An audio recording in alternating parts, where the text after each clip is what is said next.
St. Lucia, this is Open Mic, and we are back to the third segment of our program. We could go on and on discussing the subjects which I have just highlighted, but there are a couple other areas of interest to us, and that is what is happening within the political arena. First of all, I've read on the newspapers and seen on the news that the Jufali affair is not yet dead, and as a result, I understand that there's a judicial, what's it called? Word is used. But she's bringing she's now bringing in the St. Lucian government into the affair. In other words, a judicial review. It's a judicial review or something like that that's going to take place in St. Lucia, and they have called upon the Prime Minister and the Attorney General to respond to this whole situation. So, I've listened to all the talk shows of what is going on, and although I do agree with many St. Lucians that the actual divorce has absolutely nothing to do with St. Lucia, but by and large, the point that St. Lucians are missing is the fact that St. Lucia is in the midst of all of it because they seem to be stopping the case from going forward legitimately, so to speak, by Ms. Dr. Juvali having an immunity, which our Prime Minister has declined to lift based on the fact that it will create a precedence. I am not a lawyer, but I suppose one should not forget the fact that it is the British people who created our Constitution, and that is not only for St. Lucia and the Caribbean, but many countries in the world. So they must know what they're doing. The Prime Minister did say that the matter would have to go to the courts. The courts have now ruled that the whole thing was artificial. Now we understand that they're coming to St. Lucia to ask questions. That's one part of it.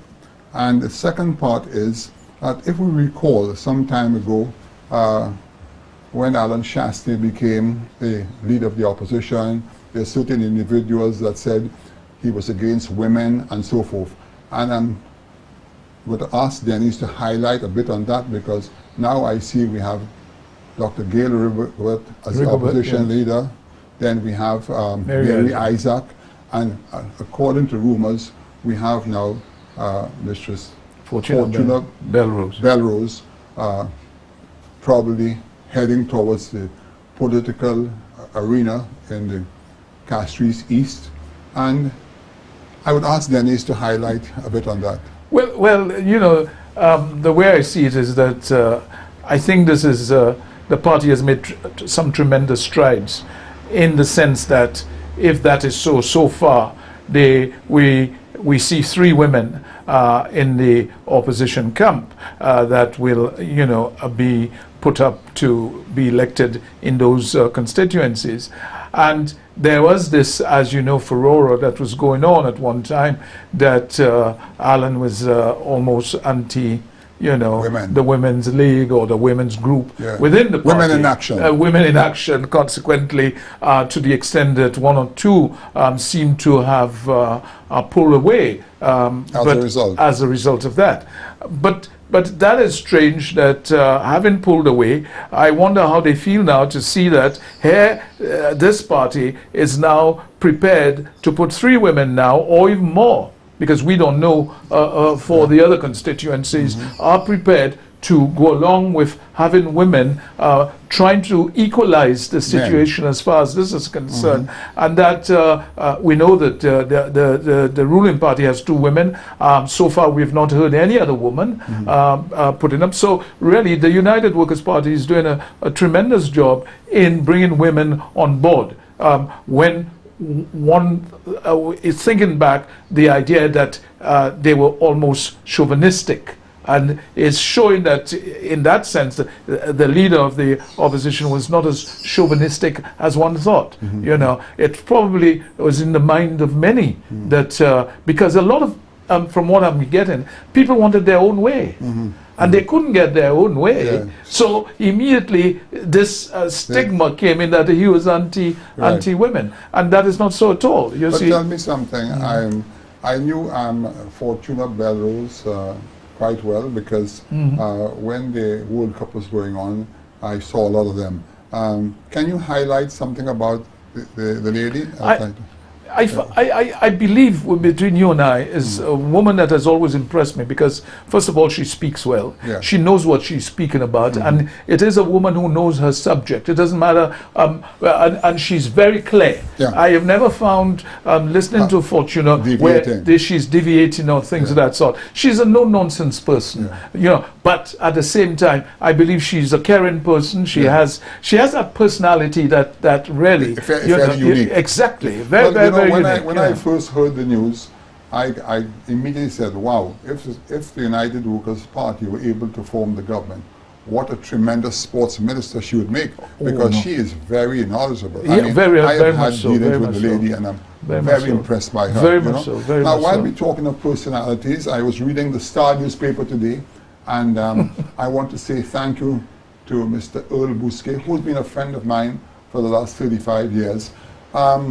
But I just wanted to say one thing to you, Earl, which you are aware of, and many St. Lucians may not be aware.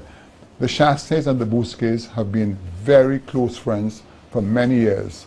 My father, who was harbour master and collector of custom for some 30 years, I distinctly remember when your father, Earl, retired or took his time off. I think he was working on the cable ship and came back to St. Lucia. And my father had a lot of opposition in doing that, but brought him on board as one of the chief pilots. And the old-time pilots, so they really resented it. And I also remember that every Sunday religiously, my father would take me down to the Folasho area where your father lived, and we would sit there for an hour and talk with him, because they really were very close friends. And more importantly, when the Bousquets, GMD Bousquet and Alan got into the politics, they could not have been more helpful to my family, because my father was running a small vessel down to the coast, and in those days, whoever got the mail contract from government was one step ahead of others. And I remember how helpful both Alan and GMD were to us. So I want to thank you, Earl, for this wonderful article you wrote today about my book, and you brought back many memories. We have done a program, Earl at Large, which I'm hoping that one day you can air, because I thought it was a very good program. But again, I want to thank you greatly for what you have done. Because I think in life goes by very quickly, and one has to thank individuals who have been helpful to them in many ways.